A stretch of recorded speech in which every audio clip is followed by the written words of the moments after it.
What I'd like to talk to you about next is our noise program specifically. So the one thing that we have to understand is what is DNL. DNL is the metric that the FAA requires us to use in order to analyze all of our noise programs and our noise mitigation programs that are associated with those noise contours.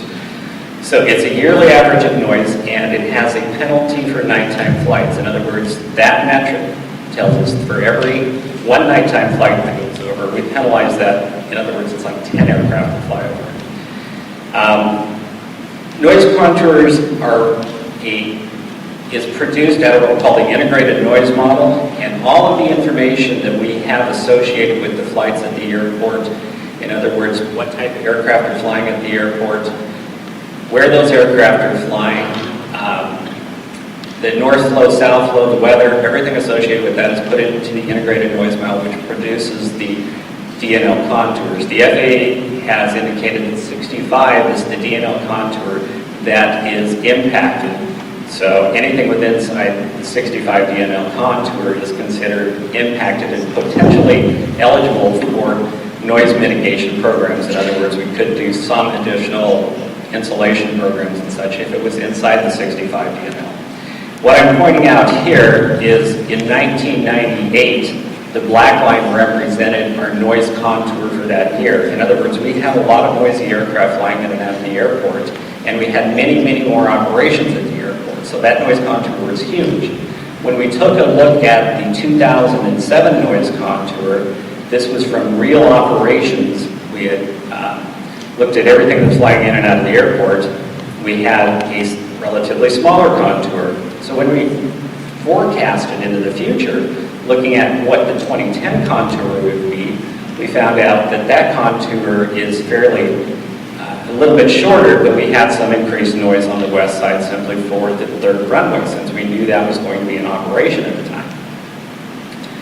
This is the DNL contour. So what I'm trying to look at here is we looked at the 1997 Supplemental EIS Master Plan Update for that third runway, which projected out to 2010. That projection was based on 475,000 operations.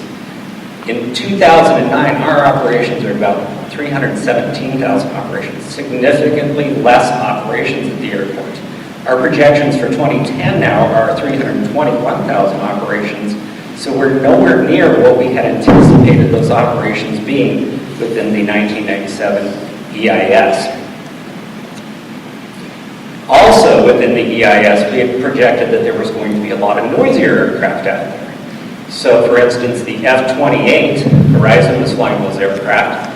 We had projected that at about 2.5% of our operations. They're out of the fleet mix. A lot of those noisy aircraft are now out of the fleet mix. So what we would see today, if we were to go back in and redo that 2010 contour based on the operations levels we're seeing at the airport, based on the fleet mix at the airport, we would see even probably smaller contours than what we had projected in the EIS. We also have a complete noise monitoring program at the airport, so there's 25 noise monitoring sites around the airport. Those are used to analyze significant events, verify the noise contours, and record the historical noise. So they're all the way up towards the Maple Leaf Reservoir and all the way down towards the Twin Lake Elementary School. So there's quite a few out there. By the way, those are based mainly on the departure corridors, because that's the noisiest aircraft departing. Jet aircraft to the south, we have north flow and south flow flight procedures, but I wanted to just really throw in an example of what we're seeing here, which is the south flow. So we're trying to keep the aircraft within certain corridors just to try to minimize the impacts on the communities. For the south, there's really not an answer down there. We have communities all the way down through Federal Way, of course, in the flight tracks. To the north, we have a little bit better of a benefit, so we can get those through the industrial corridor and out the bay. So we monitor these flight tracks or these flight corridors 24 hours a day to find out who's flying inside and outside of those corridors. If there are potentially a significant number of aircraft in the office, and sit down with her and discuss why those are out and seeing if we can improve those corridors in any way with the controllers. And I know Linda goes back to her controllers and discusses the issues too to try to improve the compliance to each noise abatement corridor. I think we're at about 97% with most of ours. Flight quiet programming. This is a program that's a positive incentive for the airlines to do better at what they're doing. So we have 3 categories, which is the engine run-up. Anytime an aircraft has to test an engine on the airport, if they come in, there's a problem with that engine, they have to test that engine before they can fly that aircraft out. They have to abide by our rules and regulations with the run-up rules. Airline compliance with noise abatement corridors, that's the previous slide that I just showed you where the aircraft are flying in the sky. They have to comply with those corridors. Fleet mix and noise contributions. Is this thing cutting out a little bit? Okay, if it does go out, let me know. All right, the fleet mix and noise contributions.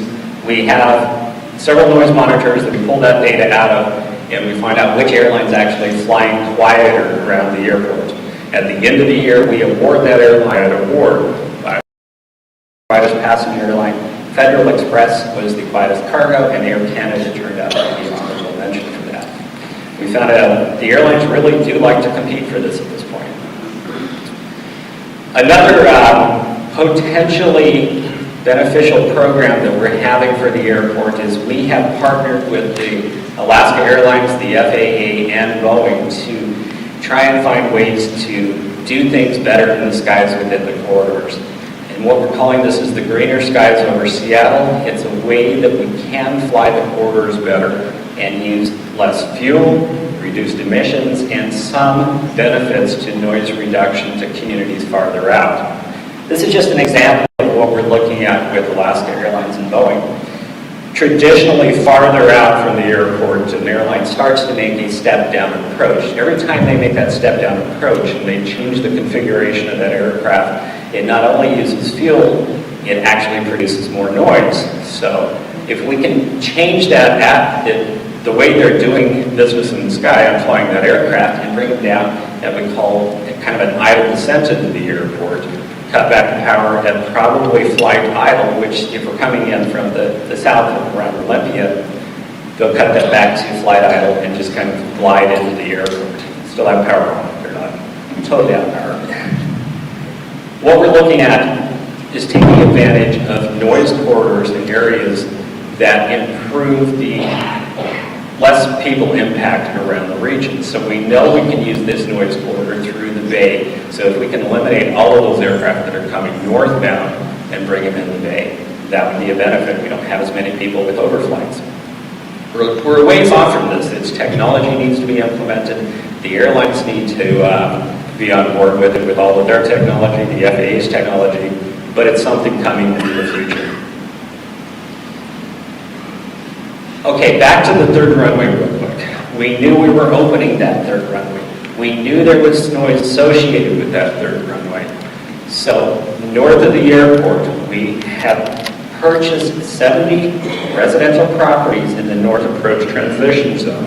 That's an area north of the third runway that is impacted by aircraft, low-flying aircraft, and noise. So they had to be inclusive to the 65 DNO contour and within the approach transition zone for that. So those homes have been purchased and are in the process, or have been relocated. I think we have like one holdout in that area that we're working with. And 87 homes sound insulated north of the third runway. So there's an area, go to the next slide, go to this one here. This area here was anticipated in a projected noise contour, that 2010 contour that I showed you earlier, to have an increased noise level. So through that program, again, we were eligible by FAA funds to go in and do more mitigation, is what we did. So 87 more homes were sound insulated for the third runway. Total noise mitigation at the airport. We've done a lot of work at the airport. $500 million spent to date on all noise mitigation programs. I think that's significant. I think that's a real benefit to this community.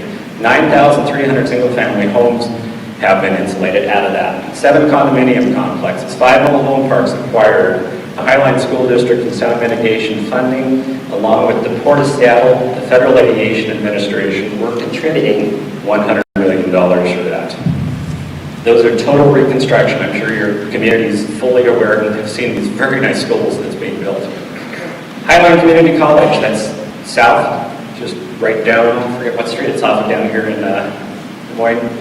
And we're contributing to 22 eligible buildings. We've completed 12 of those buildings with sound mitigation.